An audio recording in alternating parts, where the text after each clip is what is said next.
Welcome to the February edition of Campus Connections. Today we're privileged to have Dr. Kathy Rentsch, who is our Vice President of Academic Affairs. Academic Affairs is responsible for doing all of the programming at all of our locations. So here on West Boylston Street, down at our Federal Street location, QCC in Southbridge, the Worcester Senior Center, the Auto Tech program at Burncoat, and of course our HVAC program up at Worcester Technical High School. Academic Affairs plans and schedules all of the courses and the training activities at those locations. Academic Affairs consists of the 5 schools, which is the way we organize our academic programs.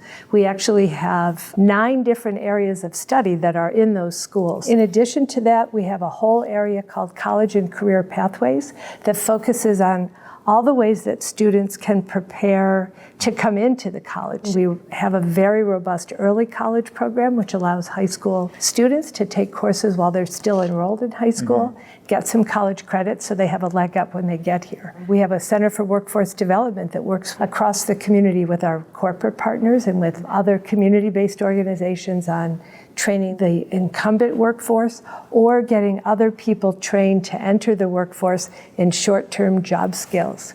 We also are responsible for library and academic supports. We have our advising and career and transfer services area that works with students on getting them on the right pathway and keeping them on that pathway. It's a lot to manage, academic affairs, but can you tell me a little bit about the structure of the people that you work with, of the academic affairs, like the deans, faculty, staff? The faculty, the advisors, and all of the frontline people in all those areas that I just mentioned are the heart of academic affairs. We have 138 full-time faculty members, over 300 adjunct faculty members, and about 85 or so professional staff members. All the areas that I mentioned earlier are either led by a dean or a director. Our services are online, they're on ground. They start as early as 8 a.m. and go to 10 p.m. The folks in academic affairs are everywhere all the time. Now, looking forward, can you describe some recent program initiatives and what you anticipate might be coming in the future? There have been several initiatives that we've launched that are really focused on student success. One of those is actually the result of advocacy from the Council of Presidents of the community colleges. We've gotten additional funding to launch a program referred to as the Success Program, which is really focused case management advising for new students.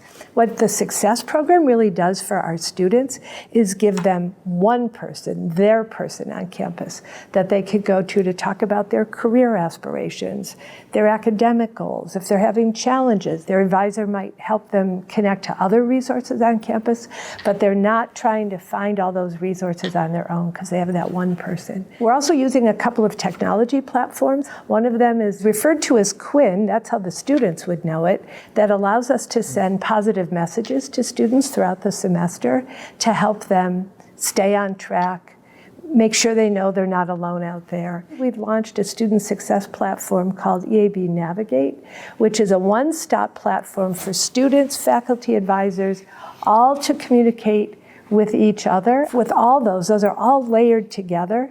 We're beginning to see some good early results in terms of retention, and we're just working to scale that systematically. We have been doing work with apprenticeships for several years through our workforce development unit. In the last year, we received funding from a foundation called Accelerate the Future, and also supported by the Smith Family Foundation in Boston, to develop apprenticeship degree pathways within our academic programs, so that a student coming into an apprenticeship degree pathway doesn't have to make the decision between work and school, because school is also work. We are doing this work in medical assisting, practical nurse education, and those will launch this summer and fall. And then next year we'll launch early childhood education and our IT, our computer systems engineering pathways. These are all extremely high demand career areas in the workforce. We have a huge array of employers working with us in each of these areas. It is very forward thinking. There are only a few other states in the country that have really successfully launched these, and I am very proud that we're one of the 4 community colleges here in Massachusetts doing that work. I know there's a lot of changes in higher education, but we appreciate the work that you and the deans and the whole academic affairs team does. Let's get together again in March for our next edition of Campus Connections.